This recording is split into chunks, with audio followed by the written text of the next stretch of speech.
Gabriel García Márquez, gran amigo de Pablo Neruda, viajó especialmente a París para comer con él, sostuvieron largas conversaciones y una de estas es la que verán ahora en televisión, en la cual el premio Nobel Pablo Neruda habla sobre poesía y Gabriel García Márquez sobre novela. El extraordinario escritor colombiano Gabriel García Márquez dice que si tuviera que volver a alguna de sus antiguas actividades sería al periodismo. Ahora está aquí como escritor, pero nosotros le vamos a rogar que él vuelva un poco a su época de periodista para que converse con su amigo Pablo Neruda, Premio Nobel 1971. Por favor, don Gabriel. El clásico de los periodistas. Le dice uno una cosa y después terminan diciendo otra.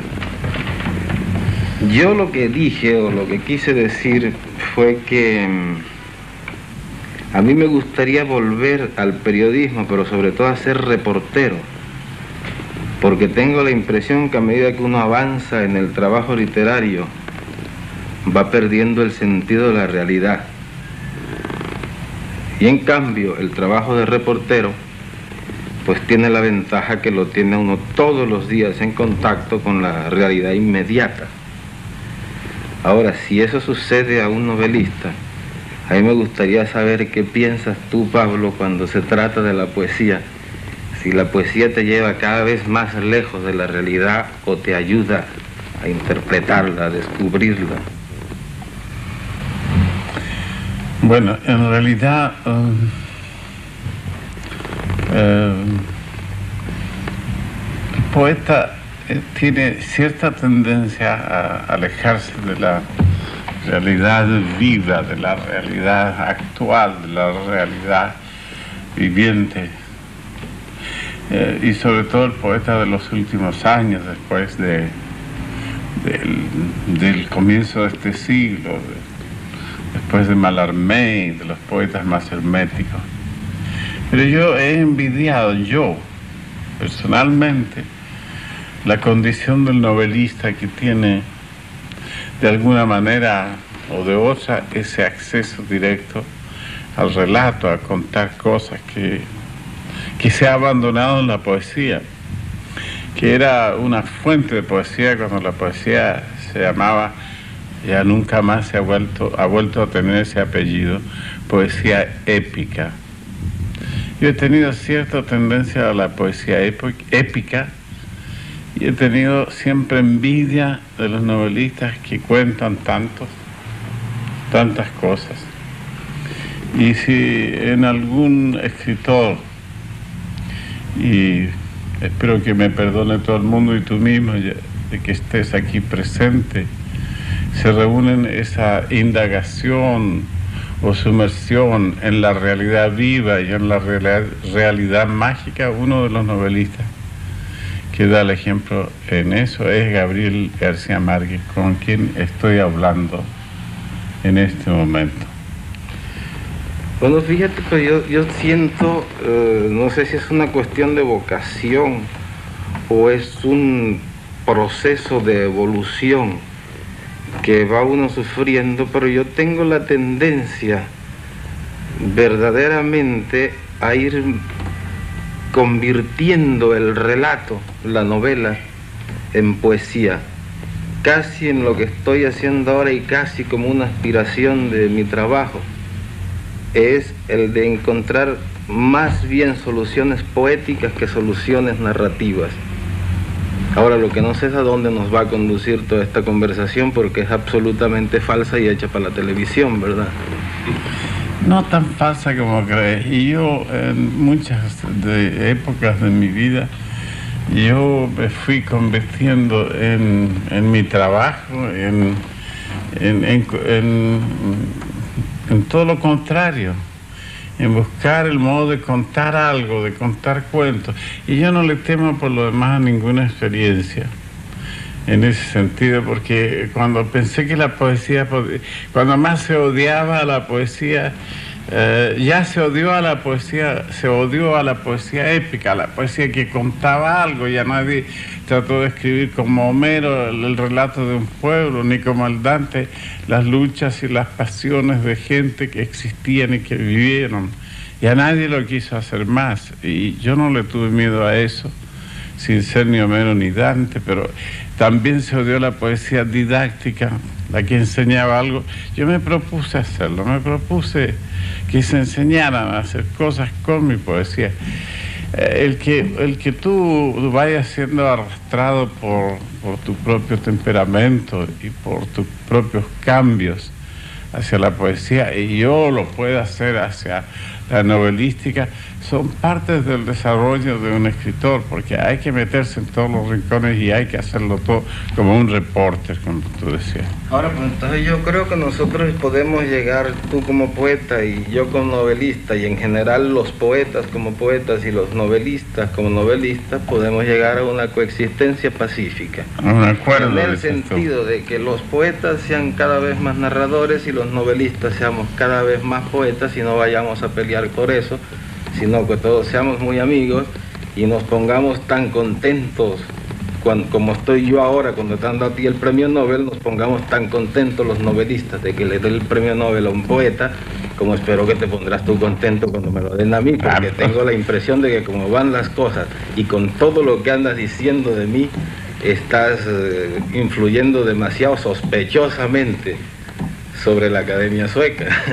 Sospechosamente para nadie, y para mí tampoco, porque te merecerías todo por tu gran trabajo. Pero volviendo al tema ese de que nos estamos cambiando de tema, yo he tenido envidia a los novelistas y te lo digo. Yo me he sentido siempre incapaz de relatar en prosa las cosas. Y la prueba está es que siempre ando pensando, ay, ¿cómo encontrar a un novelista para contarle este cuento? Y como tú siempre te las arreglas para vivir por allá, por Colombia o por Barcelona, entonces no te puedo agarrar para contarte algo que acabo de saber, que acabo de ver. Pero es curioso que cada vez que comemos o que nos encontramos, tú cuentas unas historias que son estupendas, que bastaría ponerles un micrófono para que ya estuvieran escritas y fueran un relato magnífico. Si tú vieras y le pusiéramos de verdad el micrófono, verías como que quedarían de pésimas y nadie las quisiera leer, porque no tengo dedos para piano, como se dice. Y en cambio, yo te digo francamente, para mí la poesía sí tiene dificultades y tiene, como cualquier oficio, todas sus interrupciones, sus problemas. Yo me siento nadando como un pez en el agua dentro de ese río, pequeño océano que es la poesía, y se puede difícilmente salir. Por algo existen los géneros, y por algo se ha diversificado, pero en el fondo, como te digo, yo he tenido yo leo novelas, soy un lector de novelas, de todas las novelas, y mastico novelas, y leo las novelas poéticas que se escribieron antes de las que las escribas tú, como Le Grand Monde, o leo las novelas realistas como Solá, y al mismo tiempo leo novelas policiales por docenas. Y verdaderamente no se puede prescindir de la novela. Nadie piensa, y a mí me parece muy extraño, por ejemplo, que una persona al tomar un tren vaya y se compre uno de mis libros. No pienso que sea natural. Estaría yo feliz de acechar por una ventanilla y ver que alguien va y paga y se sube a un tren para viajar un día en ferrocarril con uno de mis libros, pero lo más lógico es que este señor, este viajero, se compre una novela para leer lo que se piensa. Yo he dicho, la novela es el bistec de la literatura, es lo que la gente quiere comer fuerte.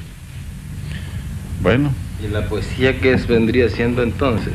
La poesía es otra parte. Si la novela es el bistec, ¿qué sería la poesía? La poesía es como una especie de acto de fin. Esto es un poco pedante lo que yo estoy diciendo, como una especie de parte del amor, parte de la acción del amor. Debe ser algo más más íntimo y más recogido. Yo también, todo esto es discutible, porque también me gusta la poesía de gran ámbito y la que se esparce para afuera y la que da un movimiento de masa, pero en realidad el que alguien tome un libro de poesía es para leerlo recatadamente, es una comunicación secreta, intransferible, con partes del alma del poeta y de la persona que está leyendo.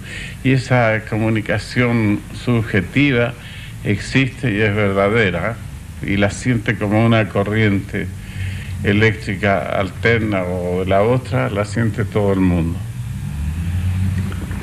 Bueno, yo tengo la impresión de que el tema está más que agotado, y el tiempo y todo.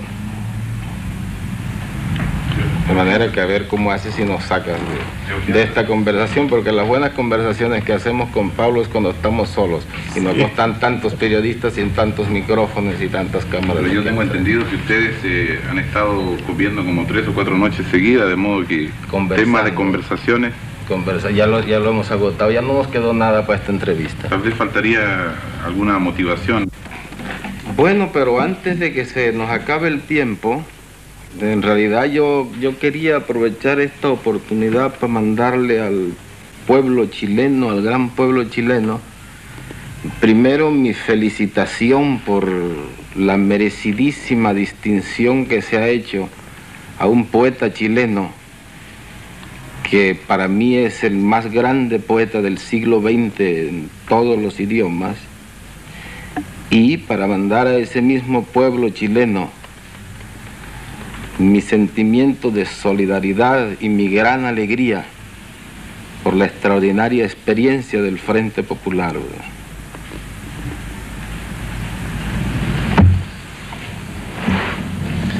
Bueno, Gabriel, déjame agradecerte, vuelvo a tomar mis funciones de embajador, ese saludo a Chile y tu cariñosa referencia hacia mí, pero yo pondría en orden inverso las cosas.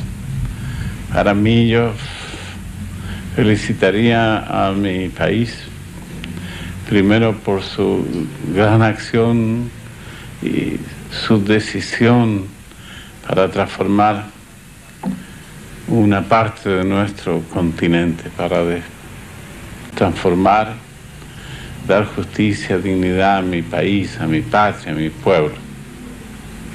Bueno, yo creo que estamos terminando, y como primicia para los chilenos que me escuchan, quiero hacer hablar también a un nuevo personaje. No solo tú y yo debemos conversar aquí, sino que voy a presentar a la última fiera que traigo del África. Un león auténtico, y le preguntaremos algo. ¿Quién piensas de estos dos tíos que acaban de hablar tanto, de estos dos señores? Se ha quedado callado. Ha sido más sabio. Es un silencio muy expresivo, Ha sido más sabio que nosotros.